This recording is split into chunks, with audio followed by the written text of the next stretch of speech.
வணக்கம், நமஸ்காரம். இப்போ நம்ம என்னத்தை பற்றி பேச போகிறோம்னா, இன்றைக்கி நம்ம தமிழ்நாட்டில் திரு அண்ணாமலை அவர்கள் எக்ஸ் ஐபிஎஸ் முன்ன பிஜேபியில் இருந்தார். இப்போ தனியாக வி த லீடர்ஸ், நாம் அனைவரும் தலைவர்களே, நம்மில் ஒரு தலைவனை தேர்ந்தெடுத்து முதல்வராக்குவோம் அப்படிங்கிற மாதிரிலாம் திட்டம் போட்டு பண்ணிட்டு இருக்கார்.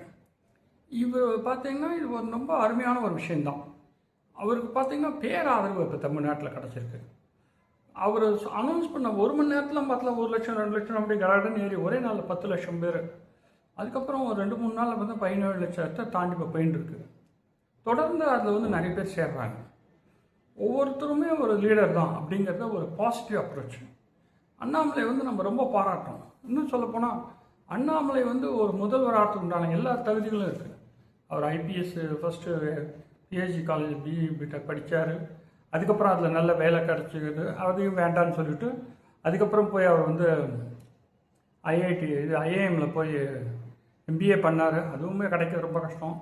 அதுக்கப்புறம் அதுலேருந்து ஐபிஎஸ் ஆகி ஐபிஎஸ்சில் ஒரு 10 வருஷம் சர்வீஸ் பண்ணி ரொம்ப ஒரு நேர்மையான ஆஃபீஸராக, ஒழுக்கமான ஆஃபீஸராக, தைரியமுள்ள ஆஃபீஸராக, அதாவது பயப்படாத ஒரு வீரமான போலீஸ் ஆஃபீஸராக ஐபிஎஸ்சில் இருந்துட்டு அதுக்கப்புறம் அதுக்கும் மேலே சிலது சாதிக்கணும் அப்படின்னு அவர் உள்ளத்துடைய எண்ணங்கள் காரணமாக வெளியில் ஒரு இது அரசியல் பணி பண்ணணும் அப்படின்னு சொல்லி வந்தார்.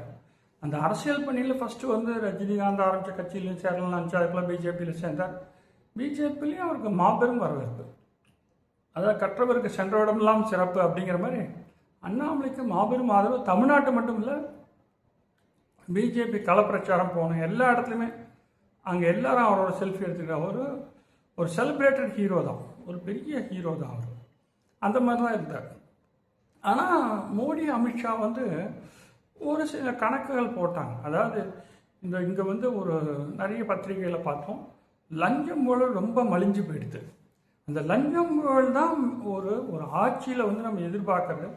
லஞ்சம் இல்லாத அரசு, ஊழல் இல்லாத அரசு, ஊழல் செய்யாத அரசியல்வாதிகள், அந்த மாதிரி நேர்மை மட்டும்தான் முக்கியம். ஆனால் நம்ம தமிழகத்தில், தமிழ் மாநிலத்தில் அதை விட்டுட்டு என்னென்னமோ அதாவது வேண்டாத ஆணியை பிடுங்கிறது, தேவையே இல்லாத ஆணியை பிடுங்கிட்டு இருப்பாங்க. அப்படிங்கிற மாதிரி இங்கே மும்மொழி பிரச்சனை, இந்தி திணிப்பு, அதெல்லாம் பிரச்சனையே கிடையாது. யாரும் இந்தியை திணிக்கிறாங்கன்னு சொல்கிறதும் கிடையாது, யாரும் திணிப்பாகவும் பார்க்கறது கிடையாது. ஒரு பாடம் படிக்கிறதுக்கு சாதாரண விஷயம் ஆயிடுது. அதுக்கப்புறம் மும்மொழி பிரச்சனை, எத்தனை மொழி வேணால் கற்றுக்கிறதுக்கு மக்கள் ரெடியாக இருக்காங்க. அது பிரச்சனையே கிடையாது. ஏன்னா பசங்க என்னென்னா, ஸ்கூல் பசங்க ஐயோ 100 சப்ஜெக்ட் எக்ஸ்ட்ராவா அப்படின்னு ஃபீல் பண்ணுவாங்க. அது நேச்சுரல் தான். ஆனால் இந்தி 30 மாநிலத்துக்கு மேலே நம்ம இந்தியாவில் இருக்குது. அந்த 28 மாநிலம் 29 மாநிலங்கள் இந்தி போனால் மேனேஜ் பண்ணலாம். அப்படிங்கும்போது ஹிந்தி கற்றுக்கிறது தப்பே கிடையாது. ஒரு மொழி அப்படிங்கிறது என்னென்னா, நம்ம எண்ணங்களை எடுத்து சொல்ல நமக்கு உபயோகப்படும் ஒரு ஊடகம். அதுதான் தாய்மொழி. நம்ம பிறப்புலேருந்தே பேசுறதுனால அது நமக்கு ஒரு தாய் மாதிரி. ஸோ இப்போ நம்ம தமிழ்நாட்டில் இப்போ நம்ம எல்லாருமே தாய்மொழி தமிழில் நம்ம படிச்சுட்ருக்கோம், பேசிகிட்ருக்கோம். நம்ம தாத்தாவுக்கு தாத்தா அதுக்கு பாட்டம் போட்டோம், எல்லோரும் தமிழ் பேசி, அதாவது கல் தோன்றி மண் தோன்றா காலத்து முன் தோன்றிய தமிழ் பேசி நம்ம அனைவருமே வளர்ந்து வந்திருக்கோம். அந்த மாதிரி ஸோ இதெல்லாம் ஒரு முக்கியமான விஷயங்கள் தான். ஆனால் இப்போ இந்த அண்ணாமலை இந்த வீத லீடர்ஸ் ஆரம்பித்து நம்ம எல்லாருமே சப்போர்ட் பண்ணுறோம். ஆனால் இப்போ ஒரு 18 மாதமாக அவரே சொன்னார், 18 மாதமாக நான் பிஜேபியோட பல விதமாக டிஸ்கஸ் பண்ணேன். நமக்கு என்ன தோன்றதுன்னா, அவர் சொல்லியிருப்பார், அவர் பிஜேபி தான் இங்கே அரசாட்சி செய்யணும் அப்படின்னு நினச்சார்.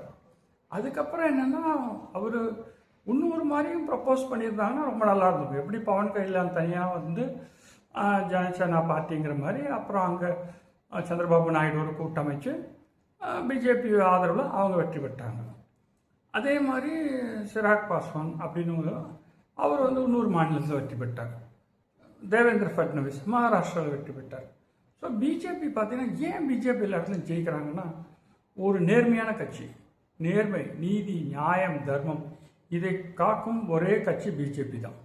இந்தியாவில் மத சார்பற்ற சிறந்த ஆட்சி பண்ணும் ஒரே கட்சி பிஜேபி தான். இந்தியாவில் ஜாதி வரி இல்லாமல் சிறந்த ஆட்சி பண்ணும் ஒரே கட்சி பிஜேபி தான். இந்த பிஜேபி எதிர்க்கிற எல்லாருமே ஒரு தேச துரோகிகளாக சில பேர் இருக்காங்க, தீவிரவாத ஆதரவாக இருக்காங்க. அதே மாதிரி மதவெறி உள்ளவங்க மத சார்பின்மை அப்படின்னு போய் சொல்லிட்டு அவங்களுடைய மதவெறி, தீவிரவாத ஆதரவு இதெல்லாம் காமிக்கிறாங்க. ஸோ அந்த மாதிரி தான் மற்ற கட்சியெலாம் சும்மா அவங்க ஓட்டு வங்கிக்கோசரம் என்னென்ன பொய் சொல்ல முடியுமோ சொல்லிட்டு, அதே மாதிரி ஒரு அரசியலில் ஒரு ஜாதியோ மதமோ மொழியோ பிரச்சனையே கிடையாது.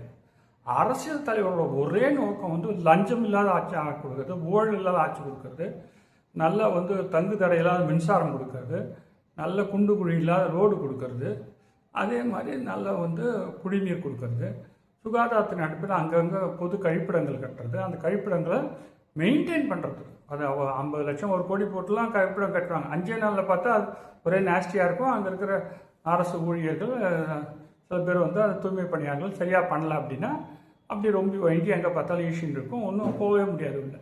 இதெல்லாம் உண்மைகள். ஸோ அதனால் எதெல்லாம் நேர்மை நீதி நியாயத்தை கடைப்பிடிக்கணும், லஞ்சம் இல்லாததுக்கும் ஊழல். ஆனால் தமிழ்நாட்டில் ஏற்கனவே சொன்ன தேவையில்லாத ஆணி தான் பிடிக்கிட்டு உட்காந்துருக்காங்க. சும்மா மொழி பிரச்சனைம்பாங்க, ஜாதி பிரச்சனைம்பாங்க, பிஜேபி உள்ளே வரக்கூடாதுமாங்க. இந்த பிஜேபி உள்ளே வரக்கூடாதுன்னு சொல்கிறலாம் பார்த்தா ஒன்றா தேச துரோகியாக இருக்கான், சில பேர் தீவிரவாதியாக இருக்கான், சில பேர் வந்து ஜாதி வெறியனாக இருக்கான், சில பேர் மத வெறியனாக இருக்கான், சில பேர் மத சார்புமே அப்படின்னு போய் சொல்லிட்டு மத வெறியனாக இருக்கான். அதே மாதிரி அவங்க வந்து சில பேர் வந்து பல பத்திரிகையில் பார்க்கலாம் கிரிப்டோங்கிறாங்க. அவங்க ஒரு பட்டியலின சலுகை வாங்கிறதுக்கோசரம் நம்ம கிறிஸ்துவ மதத்தில் இருந்து கூட இந்துவாக சர்டிஃபிகேட் வாங்கிடுறாங்கிறாங்க. இந்த மாதிரிலாம் நிறைய கேஸ் பார்க்குறோம். இப்போ இதெல்லாம் வந்து இப்போ அதே மாதிரி இது எல்லாமே உண்மையான சமூக நீதி என்ன தெரியுமா? உண்மையான சமூக நீதி என்பது ஜாதியின் அடிப்படையில் இடஒதுக்கீடு எல்லாத்தையும் எடுத்துட்டு திறமையின் அடிப்படையில் அவங்க மதிப்பெண் அடிப்படையில் கல்வி வேலைவாய்ப்பு எல்லாம் வழங்கிறது தான் உண்மையான சமூக நீதி. அது என்றைக்கு வருமோ அன்றைக்கி தான் ஒரு பொன்னான சமூக நீதி வந்ததாக கருத முடியும். ஸோ ஏன்னா இப்போ இன்றைக்கி வந்து ஜாதி அடிப்படையில் யாரும் வந்து காசு பணம் இல்லாமல் இல்லை, வசதி இல்லாமல் இல்லை, அவங்க தாழ்த்தப்பட்டு வைக்கலை, அடைக்கப்பட்டு இல்லை, இந்த மாதிரி எல்லாம் முன்னே நடந்த செருப்பை கையில் எடுத்துன்னு போகணுன்னு யாரும் சொல்லலை. எந்த ஜாதி கொடுமையும் இப்போ கிடையாது. ஸோ வந்து இப்போ அதனால் இந்த ஜாதி கொடுமையெல்லாம் வேண்டவே வேண்டாம். அடுத்து வந்து இன்னொரு விஷயம், இந்த அண்ணாமலை ஆரம்பித்து நம்ம எல்லாருக்கும் சந்தோஷம் தான். ஆனால் உடனே நிறைய பேர் இப்போ நான் யூடியூப் சேனல்லாம் பார்க்குறேன், உடனே பக்கமாக பிஜேபி பெரிய தப்பு பண்ணிட்ட மாதிரிலாம் சொல்லிட்டு இருக்காங்க. இப்பயும் நான் சொல்கிறேன், நான் அண்ணாமலையோட சிறந்த ஆதரவாளர் தான். அதுக்கோசரம் பிஜேபி தப்புன்னெலாம் சொல்ல மாட்டேன். அண்ணாமலை உலகத்துக்கு அறிமுகப்படுத்திய மிகப்பெரிய வாய்ப்பு பிஜேபி கொடுத்து எத்தனை பேர் பிஜேபியில் எடுத்து தலைவராக இருக்காங்க. இவருக்கு அந்த தலைவராக ஐபிஎஸ்லேருந்து வந்திருக்காரு, நல்ல ஒரு துடிப்புள்ள இளைஞர், நல்ல IITIMலாம் 99% வாங்கியிருக்காரு, நல்ல இன்டெலிஜென்ட் ஃபெலோ அப்படிங்கிறதெல்லாம் பார்த்து தான் ஒரு டைரக்டர் ரெக்ரூட் மாதிரி எப்படி IAS IPSலாம் டைரக்டாக ரெக்ரூட் பண்ணுற மாதிரி இவரை டைரெக்டாக மாநில தலைவர் லெவல் கொண்டு வந்தாங்க. அதுதான் உண்மை. அதனால் அவருக்கு வந்து ரொம்ப குயிக்காக ஒரு எளிமையாக தான் அந்த வளர்ச்சி அடைஞ்சிருக்காரு. ஆனால் அவர் வந்து நேர்மை இல்லாமல்லாம் இல்லை, அவர் அண்ணாமலை மிகவும் நேர்மையாக அந்த காலத்தில் காமராஜர் இருந்த மாதிரி கக்கன் இருந்த மாதிரி இருப்பார். SV சேரெலாம் தப்பாக பேசின்னு இருக்காரு. அவர் ஏன் அப்படி பேசுகிறார் நமக்கே தெரில, ஏதாவது காமெடி பண்ணுறாரான்னு தெரில. ஏன்னா அது வந்து அவர் ரொம்ப அருமையான தலைவராக இருக்கார். அதே மாதிரி எல்லாருக்குமே நம்ம வந்து ஒரு அவங்க நல்லவாத எதிர்பார்த்து தான் செய்கிறோம். இப்போ தாவைக்கால முதல்வர் விஜய் வந்திருக்காரு, சரி அவர் செய்வார் அப்படின்னு எதிர்பார்க்குறோம். அந்த மாதிரி ஒவ்வொருத்தருக்கும் எதிர்பார்த்து தான் கொடுக்குறோம். அந்த மாதிரி அப்படி இருக்கும்போது இவ்வளோ நல்ல ஒரு அண்ணாமலை தவறாக பேசினாங்கன்னா அவங்ககிட்ட தான் இந்த தவறு இருக்குது அப்படிங்கிறது தான் உண்மை. அவங்க இந்த ஊரில் லஞ்சத்தின் அடிப்படையிலோ, ஊழலின் அடிப்படையிலோ, பணத்தின் அடிப்படையிலையோ, இல்லை வேறு ஏதோ ஜாதி வரி மதவின் அடிப்படையிலையோ அண்ணாமலையை திட்டலாம். ஸோ அவ்வளோதானே தவிர நம்மளை பொறுத்த வரைக்கும் வந்து என்னென்னா ஒரு ஜாதி மத பேதம் இல்லாமல் நடுநிலையாச்சு, உண்மையான நடுநிலையாச்சு. தமிழ்நாட்டில் நடுநிலைன்னு சொல்லிட்டு இந்துக்களுக்கு